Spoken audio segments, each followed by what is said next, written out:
after plans to alter a ban on conversion therapy were revealed, leading to the cancellation of a landmark global LGBT conference set to take place in the UK this summer.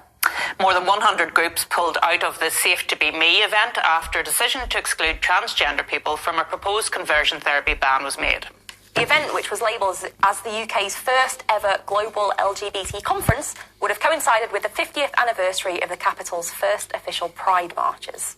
It's now been reported that Boris Johnson is facing the threat of a Tory rebellion over the exclusion. Do you want to tell us more about that, Deanna? about a rebellion or about the situation abroad? She loves an old rebellion. Oh, I'm not that bad a rebel, surely. No pork pies as far as I'm aware, but... So I think effectively there's disappointment because it was promised, I think, sort of 4 years ago we first started talking as a party about banning conversion therapy. It was always said we'd do a full consultation, which has been done, and that this would apply or we assumed it would apply right across the board to the full sort of gamut of LGBT people.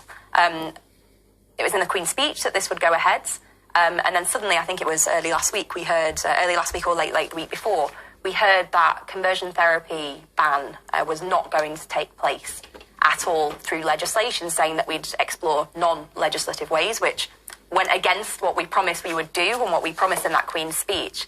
There was then a very quick U-turn over this after, I think, quite a substantial kickback from quite a lot of Tory MPs. You know, I was one who got in touch with the Prime Minister and with the whips on this to say, we promised we'd do this, it's really important we do. So then there was a bit of a U-turn, but it was only a partial U-turn, saying that the ban on conversion therapy would go ahead, but only for LGBT people and not for trans people, which not only kind of seems to go against what was promised, but also has led to this huge kickback by lots of LGBT sort of charities and organisations who then threatened to boycott the global LGBT conference that was going to take place in the UK. And so the government has scrapped the conference pretty much entirely. And that's where we find ourselves now. And having spent £650,000 on it. £650,000 of public money already spent on this, but also the amount of time that has gone into this from the officials involved who've been trying to get the organisations on side, and not just UK organisations, of course, but organisations and states all over the world. Yeah, but back on the conversion therapy piece, Deanna, I think the issue for Christian churches, for example, is the fact that they believe the definition that is being proposed by some campaigners, maybe not by the government, but by some campaigners, is that it doesn't just deal with medical interventions or medical procedures. It also deals with praying, with preaching the gospel. And of course, that's of grave concern to them in terms of the freedom to be able to do that. So I think that's why you see institutions like some of our churches, Christian Institute, people like that, coming forward and saying they have grave concerns about the scope of the definition. I don't think anybody argues for conversion therapy to be available in terms of medical procedures, but there is a concern around prayer, and private counselling. So that's where they're coming from in relation to that. Of course, and I think religious freedoms really kind of do need to be protected in this. But this is where it all comes down to the drafting of legislation, doesn't it? And making sure that the kind of whole wide range of views really are taken into account there. And I think my kind of argument on this is if nations like Canada, New Zealand, France can find a middle road that bans the most abhorrent conversion therapy whilst also allowing some of those religious freedoms to still be continued, allowing people to go and, talk to, pastors and get that sort of verbal support. If it can happen elsewhere, why in our country can we not find that middle ground through legislation? I think the government made a mistake from the outset by conflating sexual orientation with gender identity, which are two completely separate things. The whole idea around trying to convert someone who's gay, I think, just seems a bit pointless, to be honest. I understand Arlene's point. There's got to be that religious freedom for people to have those sensitive discussions with people through their church or whatever. Consensual, as long as it's consensual. Absolutely. And I think that's the important point of all of this, isn't it? Absolutely. But I think when it comes to gender identity, I think it's a different thing entirely, because this can often involve medical procedures, for example. It can involve irreversible medical procedures, which if you undergo that when you're a young person and you later regret that, then you're not in a position really to do anything about it. And the famous case of Keira Bell, for example, who underwent that sort of treatment and did come to regret it, and then later sued the clinic because she believed that they failed her in that regard.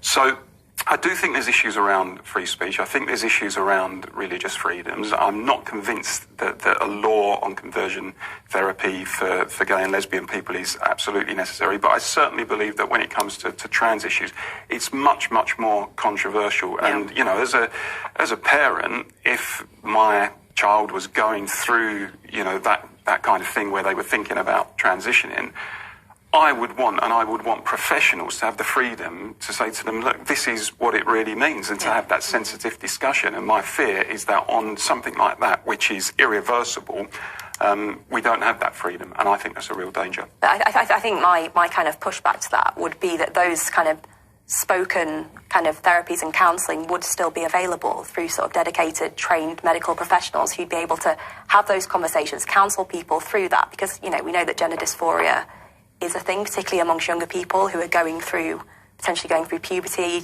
struggling with their own sense of identity. It wouldn't ban that. It wouldn't ban those sort of therapies. What worries me about that, I mean, you mentioned about gender dysphoria, Deanna, and unquestionably in recent years we've seen, I think, quite a dramatic increase in diagnoses of gender dysphoria.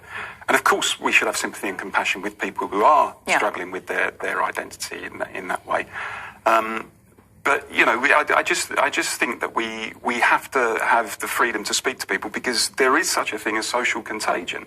Yeah. And there is such a thing when you're a young person of following a particular trend. Now, I'm not saying everybody does that, but I would like to see some study carried out into the effect of social contagion on, for example, gender issues.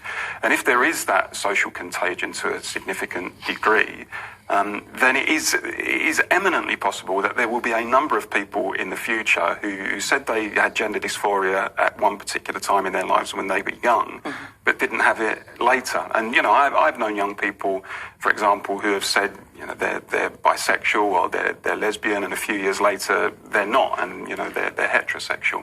And of course, you know, when it comes to conversion therapy in terms of sexual orientation, that isn't so much a problem. But as I say, when it involves a medical procedure like gender identity, it can be a big problem later in people's lives, I think. Well, I'm certainly hoping that we can find that middle road. And I think the thing about the sort of trans debate that I find the most frustrating is it pulls out the worst of both sides sometimes, and it gets incredibly heated, which makes it even more difficult to find that sensible, pragmatic middle road. Yeah. And that's what I'm really hoping we can manage sort of in the coming months and years, is that we find that really sensible kind of approach that allows trans people to live completely freely in the way that they want, but whilst also, you know, dealing with concerns with people around sort of single-sex spaces. And I think we can find that middle road. We just need to find the will on both sides and take some of the heat out of the whole debate in order to do it. Perhaps we should get the UN involved. I think most definitely years later, we're still here having this conversation. Most definitely not. Anyhow, I think we're going to move on, and we're going to talk